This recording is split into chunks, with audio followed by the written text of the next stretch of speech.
안녕하십니까.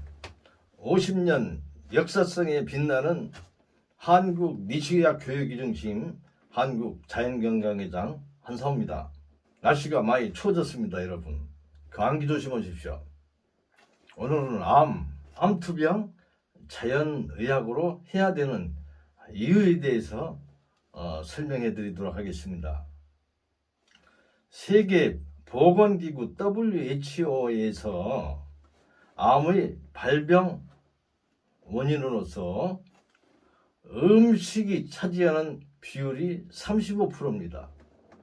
다음에 흡연 30%, 감염증 이상 10%, 또 술, 환경오염, 출산, 기타입니다. 그럼 여기서 보는 것과 같이 결국은 암의 발병은 내가 먹는 음식, 결국은 주식도 또 술도 흡연도 결국은 먹어서 오는 부분이지 않습니까? 거의 먹어서 오는 부분이 70% 이상을 차지한다라는 겁니다. WHO에서요. 먹는 것이 조절이 되지 않고서는 암은 고칠 수 없으며 또 음식이 아닌 다른 방법에 의한 치료는 원인에 따른 올바른 치료법이라고 말할 수 없습니다. 암이란 무엇인가? 우리 몸에는 우리 몸을 구성하는 세포는 60조 내지 100조라 그럽니다. 바로 암은 어떤 국소병이 아니고 전신병인 겁니다. 수술해도 재발되잖아요. 그죠? 그래서 세포가 암으로 될 때는 우리 몸속에 암 유전자와 암을 억제시키는 유전자가 있는데 바로 고장이 났기 때문에 생긴 겁니다. 항시 암이 발병이 되게 되면 그에 따라서 우리 몸이 또 억제를 시키지 않습니까? 퇴출시키는 거예요. 근데 거기에 어떤 여러 가지 문제가 있는 거예요. 그래서 우리 인간의 세포에는 35,000개 정도의 유전자 세포가 있다고 합니다. 그래서 그 중에는 암 유전자와 암 억제 유전자가 있는데 한 수십 개 정도 된다 그래요. 그 중에 5개 정도가 내가 항상 여러 가지 암 환경에 노출이 됐단 말입니다. 그래서 암 발병을 촉진시키는 그런 물질이라든가 여러 가지 발암 물질 같은 것이 몸속에 들어오게 되면은 바로 유전자가 그런 부분이 이제 쌓이게 되면 여기가 상처가 나죠. 그랬을 때 악성 암세포로 바뀌게 된다는 거죠. 그래서 암이라는 것은 우리 몸에 복수 유전자 이상이 조합된 결과인 것입니다. 그래서 그로 인해서 발생이 되고 결국은 유전자병이라고 말할 수가 있습니다. 하루 이틀 되는 게 아니고 발암 과정이 오랜 세월 속에서 세포 단계에서 일어나잖아요. 그래서 진단되기까지 한 20년, 30년 걸리기도 한다는 거죠. 결국은 만성질환, 생활습관병이라고 볼 수가 있습니다. 건강한 이 성인이 이 몸에 암세포가 발병을 하게 되면 한 번 분열을 하는데 보통 한 100일 걸립니다. 100일. 그래서 한 개가 30번 분열하게 되면 암세포는 10억 개로 늘어납니다. 10억 개일 경우 암의 크기는 한 1cm. 그때 진단이 가능한 거죠. 그러면 1cm 되는 이까지의 그 기간은 한 9년 정도 걸린다 그래요. 그러니까 아무리 조기 발견이 된다 하더라도 이미 우리 몸속에는 이미 오래전에 발생했다라는 얘기가 되지 않습니까? 그래서 조기 발견을 한 1cm일 경우는 뭐 조기 발견이라고 되는데 그게 한 3cm 정도 커졌다 할 때는 일단은 어떤 죽음의 경계선에 왔다라고 보는 거고, 그것이 더 한 1kg 이상이 됐을 때는 희생, 불능 상태라고 볼 수가 있습니다. 그래서 암이 무서운 것은 효과적인 어떤 치료법이 없다라는 거예요. 전이나 재발이 돼서 이 암세포가 이제 이렇게 확대가 되면은 회복 가능성은 제로라는 겁니다. 그러면 자연의학에서 니시의학적 관점에서 보는 암의 원인에 대해서 말씀드려 볼까 합니다. 바로 체내에서 발생한 일산화탄소 중독입니다. 산소 부족 상태에서 암이 옵니다. 맨 처음 그 산소 부족을 제기한 의사는 프랑스의 의학자 에스트리포라는 학자가 우리 몸속에 산소가 부족하게 되면 혈액의 100cc당 일반적으로 기준치가 0.8에서 1.5mg 정도 된다 그래요.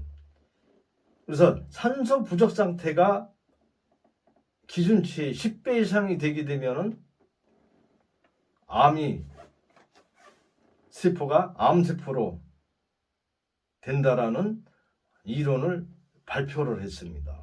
그리고 노벨의학상을 수상한 워버그 박사도 바로 암의 원인으로서 산소 부족 상태가 큰 역할을 한다라고 말했거든요.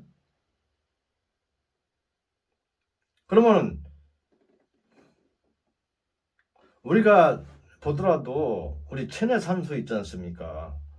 보통 시골에 같은 경우도 옛날에 보면 아궁이다 불을 뗐잖아요. 그럼 재료가 건조가 안 되고 할 경우는 굉장히 끓음이 나잖아요. 그럼 부채로 산소를 공급해 주면 활활 에너지 효율이 높아져서 잘 타지 않습니까? 역시 우리 몸에도 마찬가지거든요. 그럼 왜 우리 몸속에는 일산화탄소가 증가하는가? 먹는 부분도 중요한 역할을 하죠. 제일 우선은 우리가 이제 이 의복 생활을 한다는 데서 이제 문제가 있는 거예요. 어떤 동물은 의복을 입지 않지 않습니까? 추우나 더우나. 추우면 추운 대로, 더우면 더운 대로. 피부 기능을 저해하지 않지 않습니까? 우리 인간은 추우면 의복을 껴 있습니다. 또 밀폐된 공간에서 창문을 쳐닫고 생활하게 됩니다. 피부는 호흡기입니다. 체내에서 발생한 일산화탄소를 내보내줘야 되는 거예요. 그리고 새로운 산소를 또 받아들여야 되는 거예요. 또 체내의 산소 공급이 원활하게 되면은 바로 탄산가스로 우리 몸에 무해한 탄산가스로 배출이 되는 거예요. 또 음식을 먹어도 산소 공급이 원활하게 되면은 일산화탄소가 잘 발생이 되질 않습니다. 불완전 연소가 되거든요. 산소가 부족하게 되면. 그러니까 부패 발에서 가스 독기가 항상 우리 몸에 발생을 하기 때문에 혈액은 기준치 이상의 10배 이상의 일산화탄소 중독으로 인해서 암이 올 수밖에 없다라는 거거든요. 그래서 결론은 산소에 있다라고 얘기를 하지 않습니까? 우리도 실질적으로 이러한 정확한 이론을 알기보다도 막연하나마 암이 왔으면 공기 좋은 데 찾아가야 되겠다. 그래가지고 결국은 뭐냐면은 산을 찾아서 가는 거지 않습니까? 공기 좋은 데를 찾아가는 거잖아요. 또 어떤 황토방 생활을 한다라는 것, 딱 그런 것도 다 그런 이유에서이지 않습니까? 그렇죠? 일산은 의복을 두텁게 입는 데서 또 자동차의 어떤 배기가스로 인해서 환경이 오염되어 있기 때문에, 공기가 오염이 되어 있기 때문에 밀폐된 생활을 하지 않습니까? 아파트도 문을 닫습니다. 오피스텔도 닫습니다. 그럼 체내에 발생하는 가스가 발생합니다. 그걸 우리가 마시는 거예요. 의복을 입었어요. 피부를 저해할 수밖에 없어요. 좀 의복을 통해서. 그럼 또 재흡수가 되는 거예요. 그게 되풀이 되는 거예요, 결국은. 그러니까 깨끗한 산소 찾아서 가지 않습니까? 산으로 들러. 바로 그러한 방법이 치료법이다라고 얘기될 수가 있는 겁니다. 또 음식을 함부로 드시지 않습니까? 너무 육식에 의존한다든가 또 부실한 오염된 그런 음식을 먹습니다. 그러면 우리 몸에서 불완전 연소가 되죠. 과식을 한다든가. 그래서 우리는 음식, 특히 생야채를 먹자라고 얘기되는 거거든요. 그러면은 우리 자연의학적 치료법은 일산화탄소를 제거하기 위한 데다가 초점이 돼야 되는 거죠. 산소 공급을 최대한으로 할 수 있는 데다가 초점을 둬야 되는 거죠. 바로 그 방법이 암을 근본적으로 원인을 해결할 수 있는 치료법이다라고 얘기할 수가 있습니다. 니시의학에서는 발병 원인에 따른 합리적인 방법으로서 치료법을 4가지 정도를 기본으로 하고 있습니다. 첫 번째, 일산화탄소를 제거하기 위한 방법입니다. 일단 가스를 빼내야 되잖아요, 그죠? 바로 피부 호흡 하는 방법이 뭡니까? 풍욕을 합니다. 풍욕. 그래서 여러분 많이 들어보셨을 거예요. 풍욕, 피부 호흡이거든요. 풍욕을 암 환자는 일산화탄소를 제거하기 위한 방법, 산소를 흡입하는 방법으로서 나체가 돼서 풍욕을 하루에 보통 암 환자들 경우는 아침에서부터 저녁 때까지 8번 이상 하도록 하고 있습니다. 그래서 몸 안에서 발생한 이 일산화탄소를 제거하기 위한 방법으로서 풍욕을 해준다. 두 번째는 비타민C와 혈액의 정화입니다. 우리 몸이 비타민C가 부족하게 되면 피하출혈을 일으킵니다. 비타민C를 발견하게 된 것도 오랜 항해, 영국에서 항해를 하면서 선상 생활을 하는 분들이 출혈을 일으키면서 죽어가는 것이 원인이 어딘가를 조사를 해보니까 결국은 그분들이 이제 선상 생활을 마치고 죽어가던 분들도 육지에 나가서 채소를 먹게 되면은 그 기혈병이 나왔잖아요. 바로 비타민C 발견하는 것이 그런 부분이거든요. 그래서 체내에 이제 일산화탄소가 많고 산소가 부족하게 되면은 결국은 피하출혈을 일으키게 돼 있어요. 체내에 일산화탄소가 많고 산소가 부족 상태에서는 비타민C 소모가 엄청 많죠. 많이 필요로 하게 되죠. 그러니까 결국은 부족하게 되는 거예요. 그러면 암이 왔을 때 피하출혈을 일으키게 되거든요. 바로 비타민C라는 것은 모세혈관을 강화를 하고 세포 조직을 야물게 만드는 거예요. 피하출혈이 억제시키는 겁니다. 그래서 암의 투병하는 데 있어서 자연에 얻은 비타민C와 베타카로틴 여러 가지 이제 당근이라든가 여러 가지 뿌리채소에 좀 많이 있죠. 바로 그런 부분들을 취해줘야 되는 거죠. 그러니까 결국은 뭐예요? 결국은 5가지 뿌리와 잎새, 채소를 이렇게 믹셔를 해서 이상죽을 만들어서 드시는 여러 가지 요법이 있습니다. 또한 여러 가지 녹즙이라든가 생야채를 썰어서 소스 얹어서 먹는 방법이라든가 치아가 좋으신 분들은 생야채를 많이 드셔야 되죠. 생야채 속에 우리가 너무나 중요시되는 비타민C가 있습니다. 여러 가지 또 베타카로틴뿐 아니고 유기미네랄, 죽은 미네랄보다도 유기미네랄을 통해서 몸을 청소할 수 있는 그런 부분도 되는 거고 몸을 정화하는 거죠. 그래서 최대한 암세포한테 영향을 뺏기지 않으면서 면역을 높일 수 있고 암의 환경을 해결할 수 있는 방법이지 않습니까? 전신병이기 때문에 암이 내 몸속에 깃들지 않도록 하는 방법이기도 하고 또 암이 왔다 하더라도 그걸 해결할 수 있는 방법이에요. 암이 싫어할 수 있는 방법인 거예요. 암 억제 유전자를 활성화할 수 있도록 하는 방법이기 때문에 하나의 치료법으로서 너무나 중요한 부분이다라고 얘기할 수가 있습니다. 2번째는 치액의 평형입니다. 암은 어때요? 산성병입니까? 알칼리병입니까? 강알칼리병입니다. 그러니까 결국은 뭐냐? 강알칼리 식품을 가능하면은 멀리 하는 게 좋죠. 그러면 강알칼리 식품 같은 경우는 뭐냐 그러면은 우유, 녹차, 커피 그런 부분을 좀 멀리 해줘야 됩니다. 물론 녹차 같은 경우는 녹차나무 같은 경우는 항암 효과가 너무나 높습니다. 그러나 생차보다는 바로 중화할 수 있는 알칼리도를 중화를 시켜야 되거든요.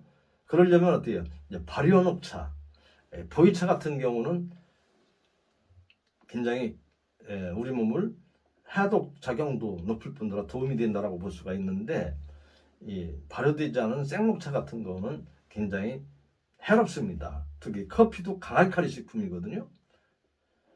그래서 너무 체액이 알칼리 쪽으로 흐르는 분들한테는 도움이 되지 않는다라고 보시면 됩니다. 물론 몸이 건강해서 육식을 하고 체액이 산성 쪽으로 드시고 술을 많이 드시고 고기를 많이 먹고 나서는 커피 맛이 나지 오히려 그분들한테는 약이 될 수가 있으나, 위와 장이 안 좋고 특히 암이신 분들은 커피, 녹차는 굉장히 해롭다라고 볼 수가 있습니다. 그래서 체액을 산성알칼리 균형을 이루기 위해서는 어때요? 생야채 같은 경우는 약알칼리 중성입니다. 예, 그래서 중성은 어떤 그런 생야채를 드셔야 되고 5종류 이상을. 그리고 운동을 하지 않으면 안 되죠.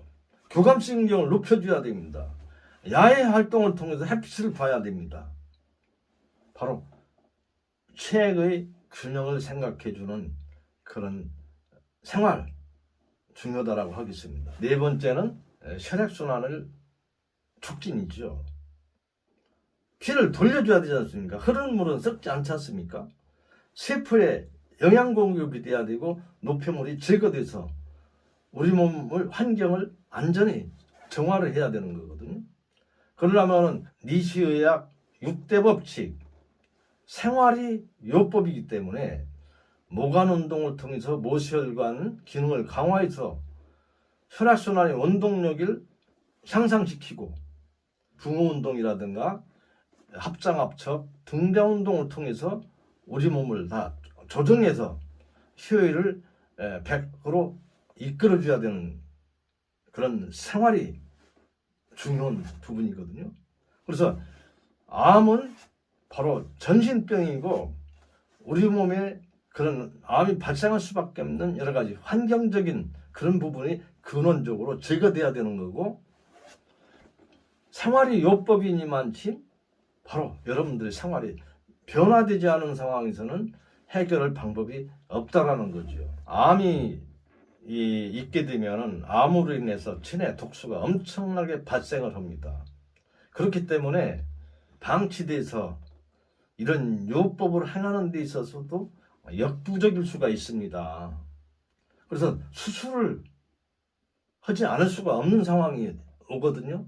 역시 설사 수술을 한다 하더라도 결국은 이런 올바른 생활과 같이 병행해서 투병해야 된다라고 말씀드릴 수가 있습니다. 너무 내가 오랜 잘못된 생활 습관으로 해서 문제를 내가 유도를 해서 몸에 문제가 왔는데, 내가 조금도 변하지 않는 상황에서는 현재 진행이 아니겠습니까? 거기다가 약물 요법에만 의존한다라 했을 때는 환경 개선이 되지 않은 상황에서는 결국은 시간이 흘러서 재발 전이될 수밖에 없다라고 말씀드릴 수가 있습니다.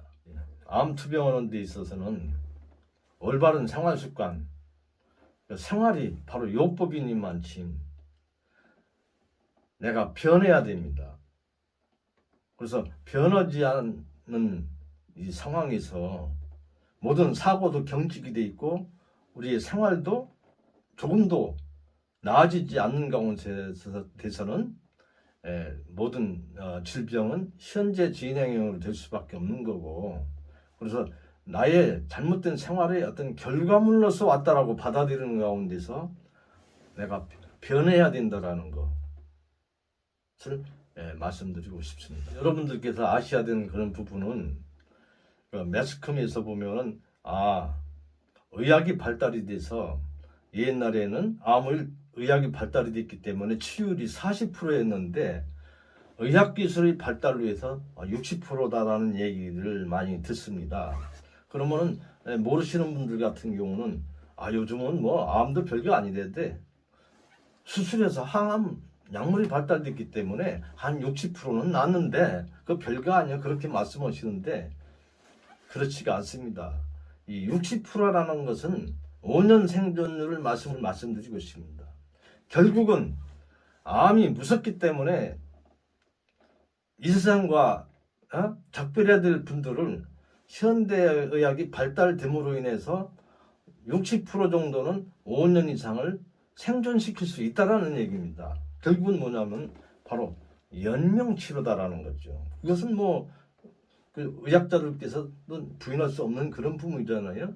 그렇기 때문에 비록 내가 암이 와서 수술을 받았고 치료를 받는다 하더라도 이런 자연의학적인 이런 생활 너무나 중요하다라고 하겠습니다.